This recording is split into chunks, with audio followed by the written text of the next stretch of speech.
Bismillah. Bismillahirrahmanirrahim. Assalamualaikum warahmatullahi wabarakatuh. Waalaikumsalam warahmatullahi wabarakatuh. Innalhamdulillah nahmaduhu wa nasta'inuhu wa nastaghfiruhu wa na'udzu billahi min syururi anfusina wa min sayyiati a'malina man yahdihillahu fahuwal muhtadi wa man yudlil falan tajida lahu waliyyan mursyida. Asyhadu an la ilaha illallah wa la syarika lahu wa asyhadu anna Muhammadan abduhu wa rasuluhu la nabiyya ba'da. Qala Allah ta'ala fi kitabil karim a'udzu billahi minasyaitonir rajim. Bismillahirrahmanirrahim. Wa laqad yassarna Qur'ana lidzikri fahal min mudzakir. Wa qala aidan awzid 'alaihi wa rattilil Qur'ana tartila. Wa qala Rasulullah sallallahu alaihi wasallam khairukum man ta'allama al-Qur'an wa 'allamah. Shadaqallahul azim wa shadaqa rasul nabiyul karim 'ala dzalika syahidun syakirun alhamdulillahi rabbil alamin. Tak akan berhenti Sandi mengingatkan kepada teman-teman semuanya untuk senantiasa bersyukur atas nikmat yang telah diberikan kepada kita, terutama nikmat iman, nikmat Islam, sehingga teman-teman semua bisa istiqomah pada setiap kajian, gak pernah bolong, setiap ternyata tidak bisa ikut kajian langsung, lihat YouTube-nya, itu adalah berkat nikmat iman, nikmat Islam yang telah diberikan kepada teman-teman semuanya. Karena pada dasarnya banyak di luar sana yang tergabung di sini, ada, karena saya tuh melihat ada teman-teman di sini yang gabung di Zoom gitu kan. Pas ujian atau misalkan dites nggak tahu gitu kan. Nah pertanyaannya nih beneran nggak nih, serius nggak nih gitu kan ketika mengikuti Zoom itu. Seperti itu. Itu sebabnya karena ya tidak latihan ataupun yang Zoom sebagai waktu luangnya aja gitu ya. Belum bisa benar-benar dipakai dalam belajar seperti itu. Makanya bagi teman-teman semuanya, gunakanlah nikmat iman, nikmat Islam tersebut agar teman-teman itu serius gitu, teman-teman sungguh untuk belajar seperti itu ya.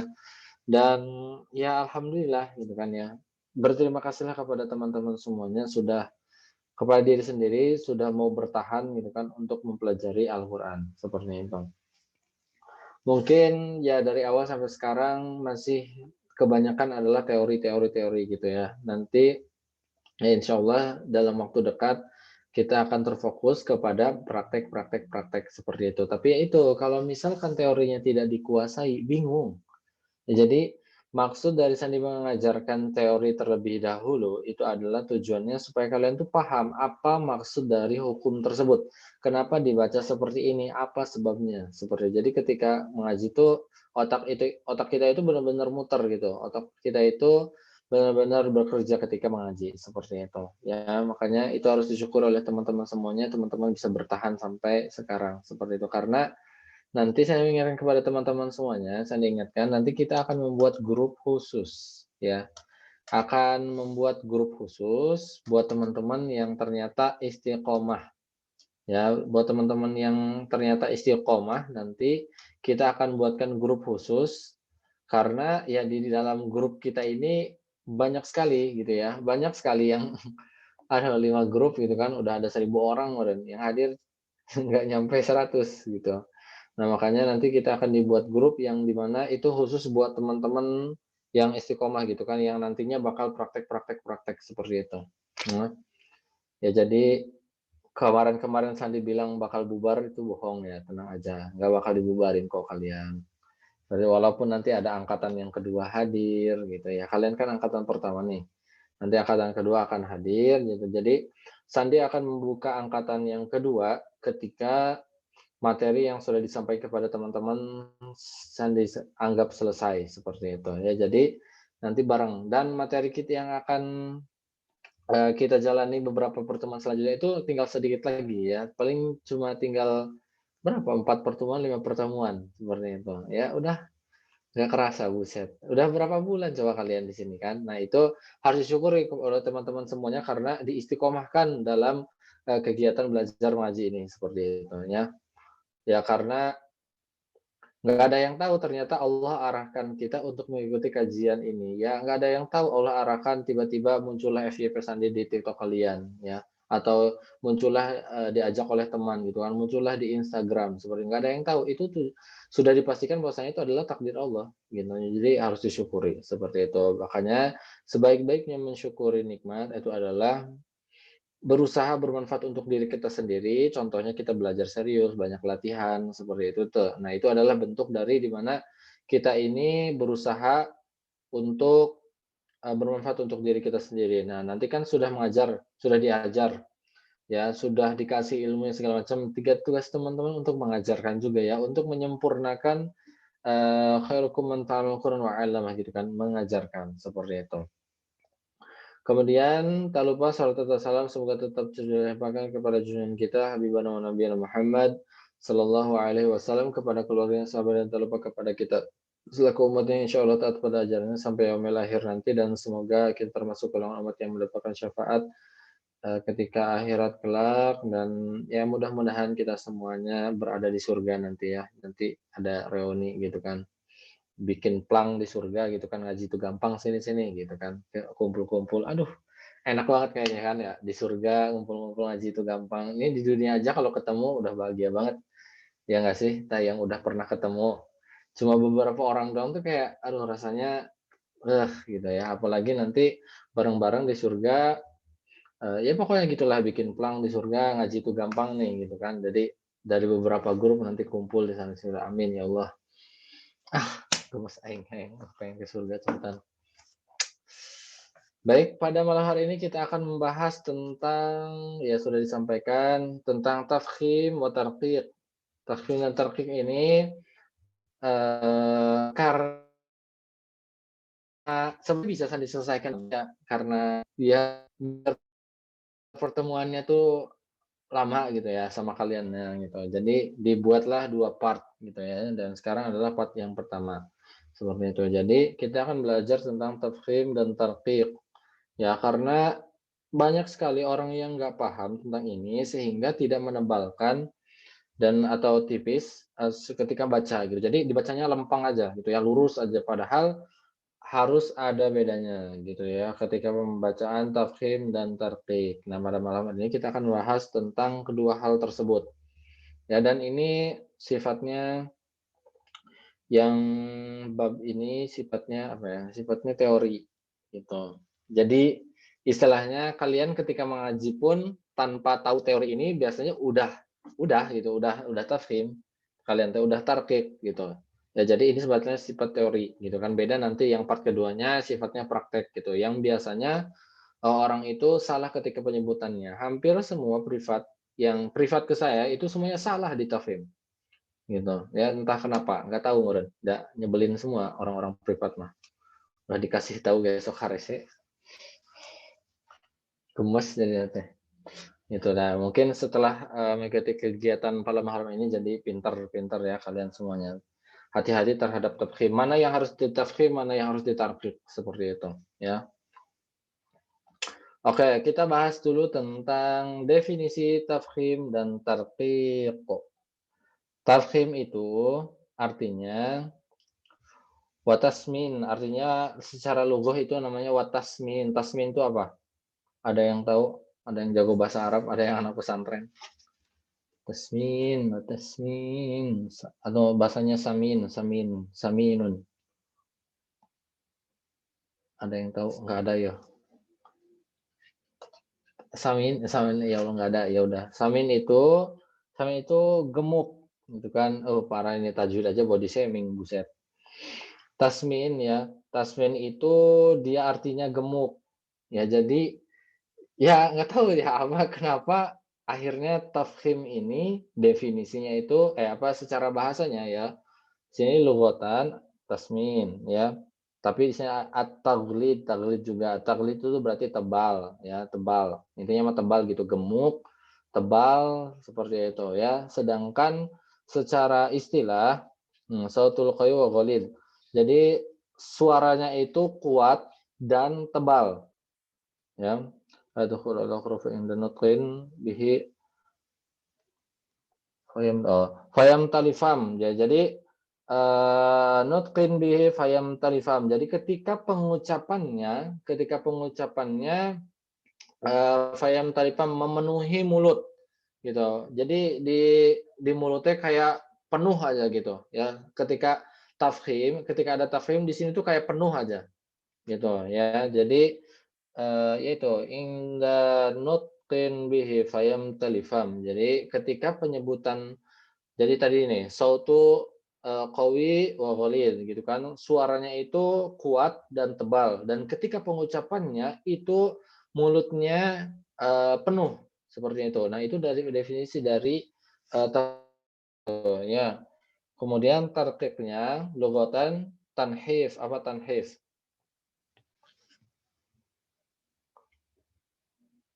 Atau tanhif? Atau kalian mata digemuk berarti yang ini kurus. Ih, sebelit itu kalian, astagfirullah. Berarti lawannya gitu ya. Kalau misalkan tafkhim dia lawannya tadi kan gemuk, berarti ini kurus seperti itu ya. Body shaming lagi. Body shaming terus ini tajwid, ya Allah. Gitu. Jadi istilah secara tarqiqnya sama, berarti kebalikan dari tadi ya. Tadi sautu qawi ghalid, dia kuat dan tebal, maka yang ini raqiq wa nahif gitu ya. Jadi ringan, raqiq itu ringan, terus nahif jadi tipis seperti itu. Dia penyebutannya enggak kuat tapi ringan. Kemudian penyebutannya juga tipis gitu, enggak tebal gitu. Nah, ini inda nutqin bihi fala yamtali fam. Jadi ketika pengucapannya dia tidak penuh gitu kan, mulutnya itu tidak penuh seperti itu ya. Jadi pokoknya kebalikan dari tafkhim yang tadi gitu. Makanya disebutlah dia tafkhim wa tarqiq. Seperti itu definisinya tentang tafkhim secara bahasa, tafkhim tarqiq secara bahasa dan secara istilah seperti itu ya. Kemudian tafkhim dan tarqiq ini terbagi menjadi tiga.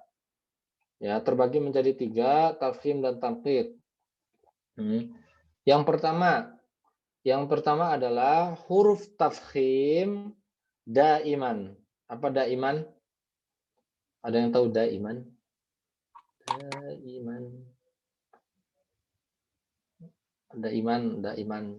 Tahu nggak tahu daiman nggak? Nggak tahu kalian? Uhibbu ilaik daiman. Masyaallah. Daiman itu selamanya, ya. Ya, jadi tafhim tarqiq itu terbagi menjadi tiga. Yang pertama, bukan terbagi atau apa namanya ya? Iya, terbagi deh, bahasanya terbagi aja. Terbagi menjadi tiga gitu kan. Ada yang tafhim daiman. Ya, tafhim daiman itu adalah dia dalam posisi bagaimanapun selamanya ya, selamanya dia akan tetap tafhim gitu ya. Selamanya dia akan tetap tafhim. Itu bagian yang pertama ya. Tafhim daiman, selamanya tafhim gitu. Yang kedua adalah tadwir baina tafhim wa tarqiq. Dia itu yang kedua adalah ketika huruf tersebut itu mungkin saja tafhim, mungkin saja tarqiq. Seperti itu, ya. Yaitu yang pertama adalah tafhim daiman, yang kedua huruf tersebut mungkin saja tarqiq dan mungkin saja tafhim. Seperti itu. Yang mungkin saja tafhim dan tarqiq itu ada 4. Ya, ada 4. Yang pertama alif. Alif itu bisa menjadi tafhim, bisa menjadi tarqiq. Kemudian gunnah ikhfa. Ya, gunnahnya ikhfa. Ikhfa kan ada gunnahnya. Nah, gunnahnya itu bisa jadi tafhim, bisa jadi tarqiq.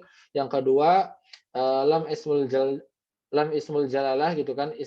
Lam di kata Allah gitu kan, dia bisa menjadi tarqiq dan tafhim dan tarqiq. Dan keempat adalah ro. Ro itu bisa menjadi tafhim dan juga bisa menjadi tarqiq seperti itu. Nah, itu ada 2 bagian ya, terbagi menjadi 2 atau 2 bagian. Yang ketiga apa kira-kira?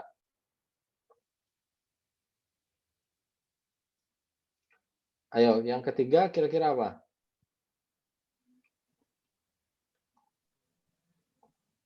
Tadi ro udah. Roma masuknya kepada sesuatu huruf yang mungkin saja tafhim dan mungkin saja tarqiq. Tadi ingat, terbagi menjadi 3. Yang pertama adalah tafhim daiman, tafhim selamanya. Yang kedua tadwir baina tafhim wa tarqiq. Dan yang ketiga Tarkik selamanya. Nah, betul sekali, pintar ya. Ya udah, berarti at-tarqiq daiman ya, yang memang selamanya dia akan tarqiq seperti itu. Nah, jadi begitu ya. Yang ketiga adalah tarqiq daiman, itu tarqiq selamanya, yang gimana pun posisinya dia akan tetap menjadi tarqiq seperti itu. ya. Dan yang kita akan bahas ya semuanya ya. Semuanya. Oke, yang kita akan bahas yang pertama yaitu al-awwal, huruf tafkhim daiman. Huruf-huruf tafkhim yang daiman, selamanya dia akan tetap tafkhim ya, dalam posisi seperti apapun dia akan menjadi tafkhim ya. Wa huruf wa hiya huruful isti'la ya. Huruf isti'la itu apa aja huruf isti'la? Masih ingat?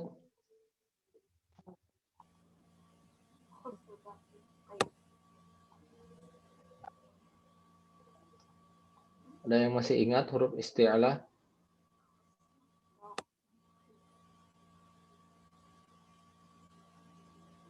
Atuh jangan takut kalian mah sebut aja.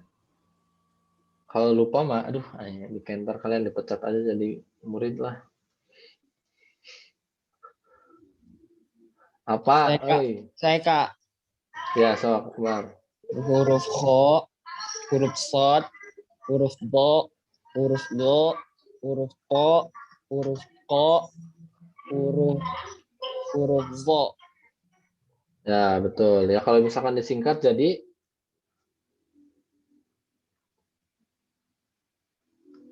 khusadatin qil. Ya, Ya. itu ya huruf tersebut itu daiman ya, selamanya dia akan tetap tafkhim dalam posisi seperti apapun. Seperti itu ya, nggak bakal dia berubah menjadi tarqiq gitu. Ya, seperti itu ya.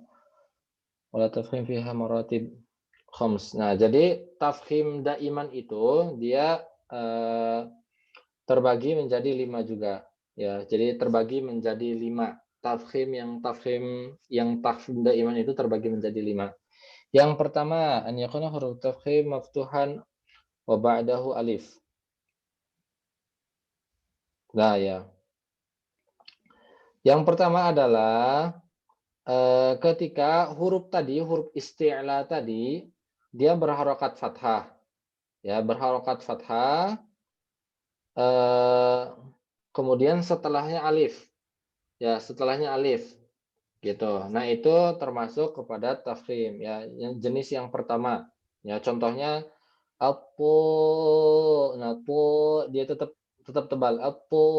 Jadi kalau kalian bacanya ato, nah itu berarti salah ya. Atau misalkan walado, nah salah, harusnya tebal. Bo gitu ya, tebal. Bukan walado, salah yang kayak gitu ya. Pokoknya gitu ya. Jenis yang pertama adalah ketika huruf tafkhim yang berharokat fathah, kemudian setelahnya wa ba'dahu alif gitu. Setelahnya itu ada alif, huruf alif. Alifnya alif maddiyah. Jadi sandi itu kalau misalkan dalam mengajarkan Al-Qur'an, kalau sandi bilang alif itu berarti sebenarnya alif maddiyah gitu. Kalau misalkan sandi bilang hamzah, ya hamzah seperti itu. Ya, berarti yang berdiri kayak gini terus menerima harokat itu namanya hamzah. Yang kalau misalkan yang berdiri tanpa menerima harokat itu namanya apa namanya alif seperti itu. Itu jenis yang pertama. Yang kedua adalah an yakuna harful maftuhan laisa ba'dahu alif. Jadi huruf isti'la tadi huruf-huruf yang tebal semuanya yang berharokat fathah ya tapi tidak didahului dengan alif. Sama itu juga tafkhim. Ya, contohnya taba'a gitu ya. Kan setelahnya huruf ba, setelah huruf-hurufnya. Kemudian wa darabna gitu. Dia tetap tebal ya walaupun tadi yang setelah alif tebal, selain alif juga tebal. Seperti itu. Ya. Dia tetap tebal jenis yang kedua itu. Kemudian yang ketiga, ya, yang ketiga adalah an yakuna harful madmumah.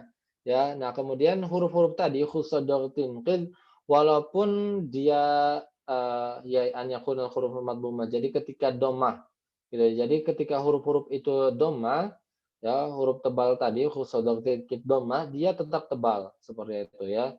Wa tubi'a gitu. Buriba zulumat gitu, suriqat gitu ya. Jadi tetap tebal walaupun dalam keadaan dhammah seperti itu ya. Tadi pertama fathah depannya alif itu tebal, yang kedua fathah depannya yang bukan alif, setelahnya yang bukan alif, kemudian yang dhammah di alif.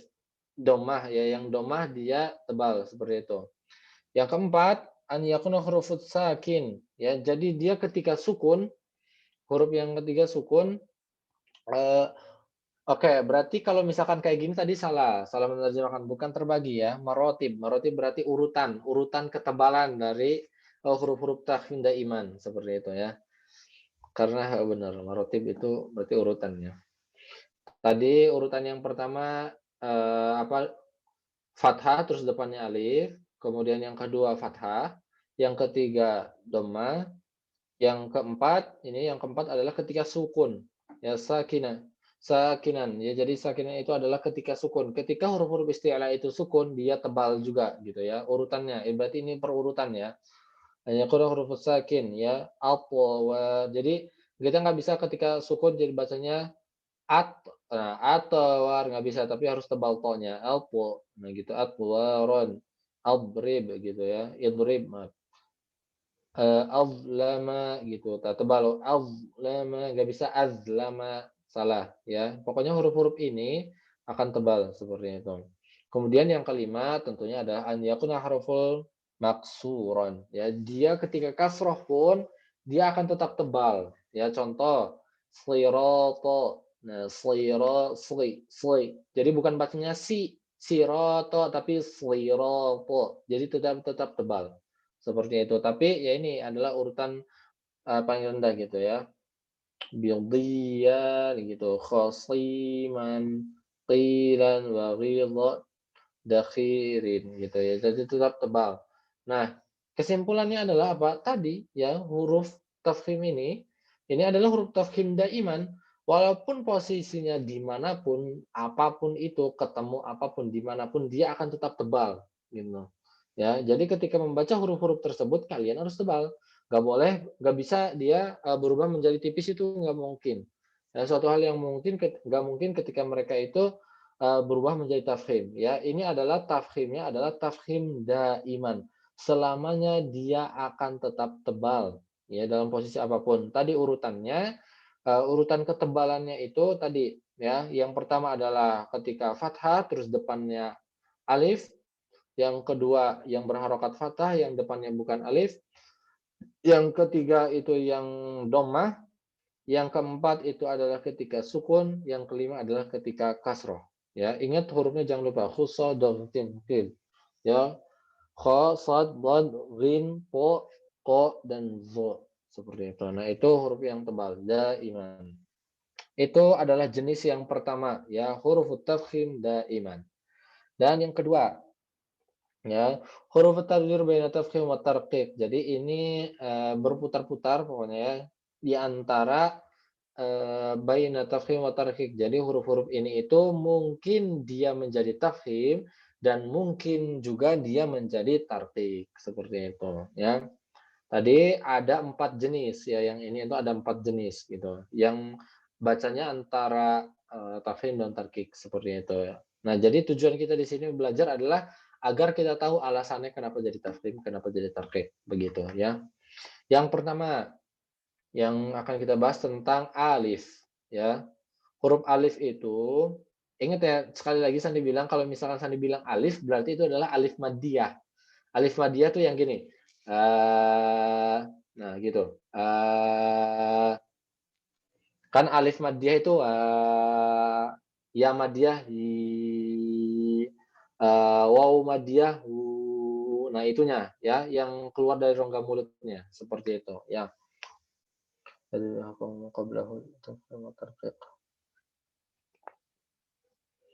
Nah,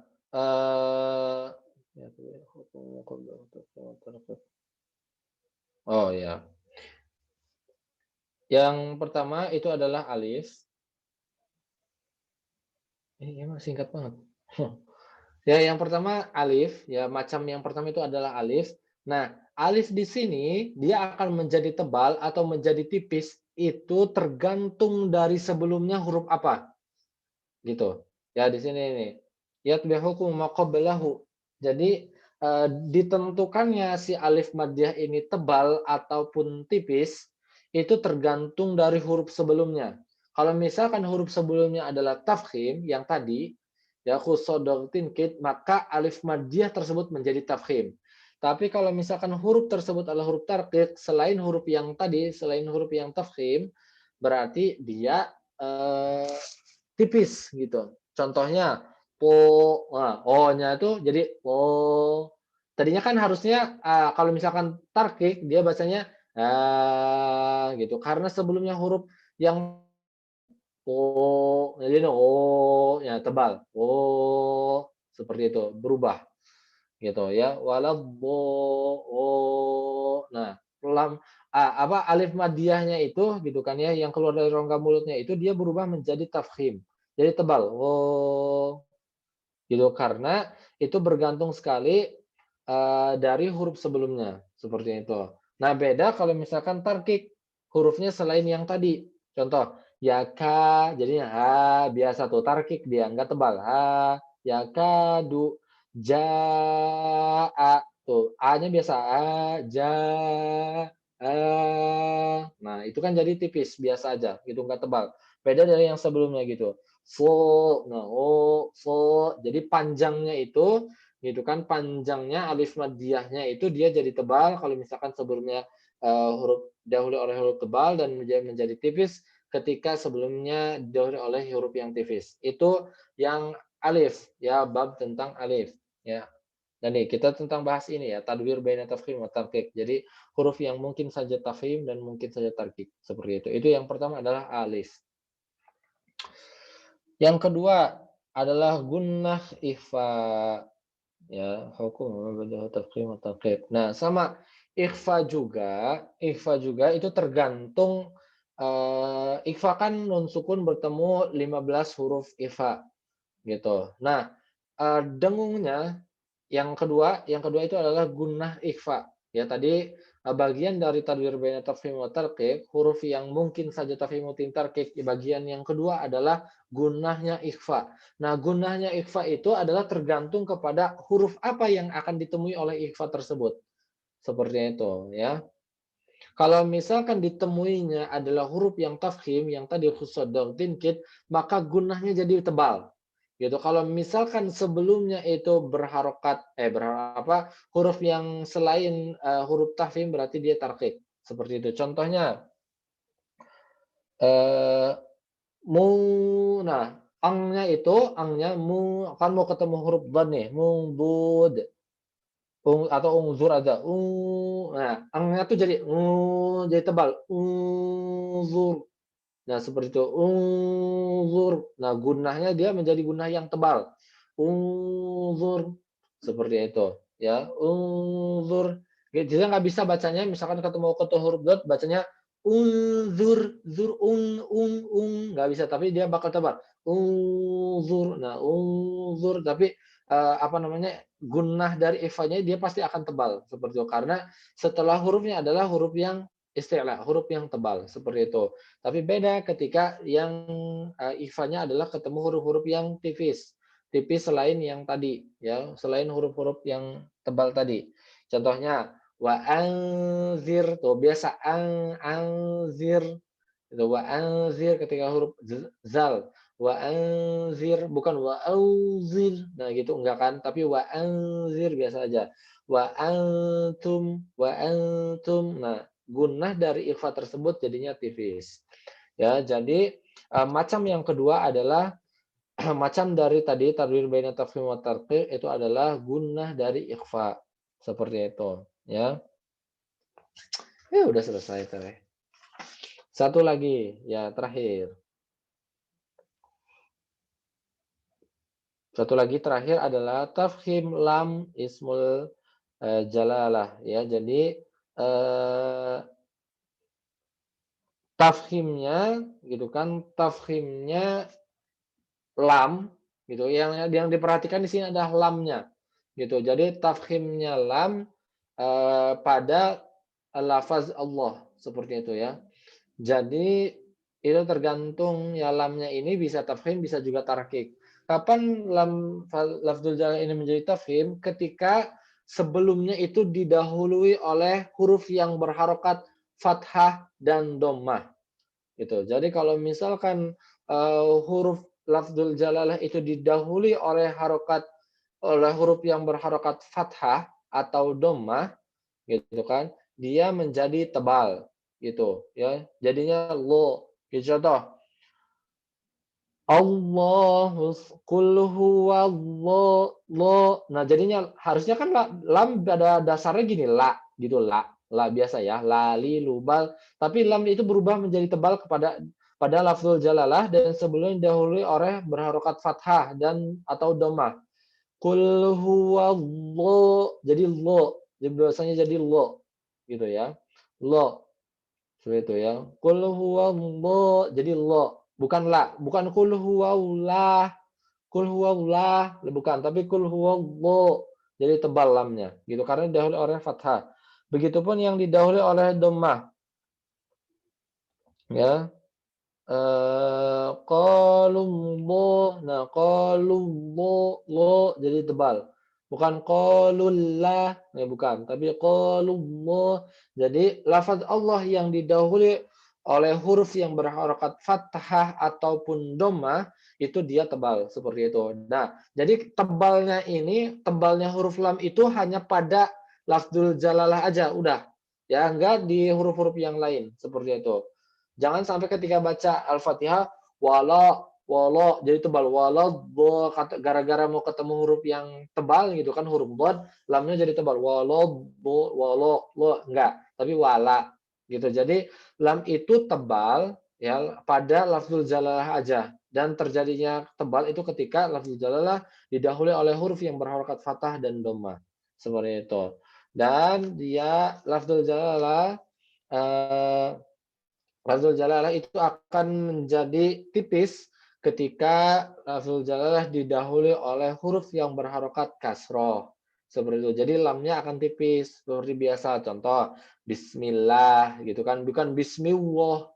Ya, enggak tebal, lamnya enggak tebal tapi tipis biasa aja.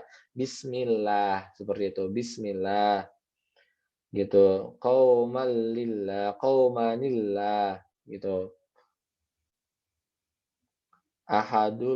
Ahadunillah,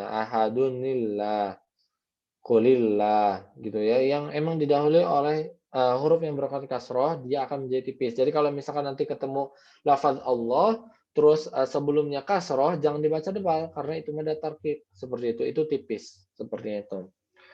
Nah, oke, itu pembahasan kita pada malam hari ini ya. Cukupkan sampai dengan sekian. Nanti kita lanjut part 2-nya. Ya, agar ya kenapa dibuat, sebenarnya bisa aja dilanjutnya huruf tanggung ya gitu. Tadi yang sudah kita pelajari adalah tafkhim dan tarqiq ya, definisinya kan tadi. Terus tafkhim dan tarqiq itu terbagi menjadi 3 ya. Yang pertama huruf yang tafkhim daiman, huruf tafkhim selamanya. Yang kedua adalah tarjih baina tafkhim wa tarqiq, huruf yang mungkin saja tafkhim dan tarqiq. Tadi ada 4 jenis ya. Yang mungkin saja tafkhim dan tarqiq itu ada 4 jenis. Yang pertama itu adalah ketika dia yang pertama adalah alif, gitu kan. Tadi kapan alif menjadi tebal, kapan menjadi kasroh, kapan menjadi tipis gitu ya. Tebal, dia bisa tebal tipis itu tergantung dari huruf sebelumnya apa gitu ya. Kalau misalkan huruf sebelumnya ada tafkhim, maka alif maddiyahnya jadi tafkhim. Kalau sebelumnya tarkib, maka dia alifnya jadi tarkib. Itu. Yang kedua gunah ikhfa. Gunah ikhfa juga sama. Ikhfa itu terjadi ketika tergantung dari bertemu dengan huruf apa. Kalau misalkan ketemu huruf yang tebal gitu, maka gunah ikhfanya menjadi tebal. Kalau misalkan dahulu dengan huruf yang ketika bertemu huruf yang tipis, maka gunah ikhfanya jadi tipis. Yang ketiga itu adalah lam pada ismul jalalah gitu kan ya, pada lafaz Allah seperti itu ya. Kapan lam di lafzul jalalah itu menjadi tebal dan kapan di lafzul jalalah itu menjadi tipis. Kalau misalkan didahului oleh fathah ataupun dhammah, dia menjadi tebal. Kalau misalkan didahului oleh kasroh, maka dia menjadi tipis gitu ya. Dan macam yang keempat adalah ro ya. Kapan ro tafkhim dan ro tarqiq itu akan dibahas nanti di pertemuan selanjutnya seperti itu ya. Itu yang bagian yang kedua, jenis yang kedua. Dan jenis yang ketiga adalah tarqiq daiman seperti itu ya. Nanti kita akan bahas di pertemuan selanjutnya seperti itu ya. Semoga bermanfaat. Jangan lupa dipraktekkan langsung kalau misalkan saya sih harapannya ketika teman-teman udah belajar tuh langsung dicari gitu di Qur'annya. Saya pengen cari coba nulis sendiri, cari contohnya 10 kayak gitu kan 10, 10 saya berinisiatif untuk mencari sendiri 10 ini gitu. Jadi harus ada latihannya seperti biar untuk meningkatkan pemahaman kalian, seperti itu. Ya mungkin itu yang dapat saya sampaikan, semoga bermanfaat. Jangan lupa untuk dipraktekkan, banyak-banyak banyak-banyak latihan gitu. Kalau kalau teman-teman ya percuma aja kalau teman-teman belajar nge-gym setiap hari kalau jarang latihan mah percuma, nggak bakal bisa-bisa ngajinya. Ya, jadi yang harus diperbanyak adalah latihannya. Semoga bermanfaat. Terima kasih. Wassalamualaikum warahmatullahi wabarakatuh.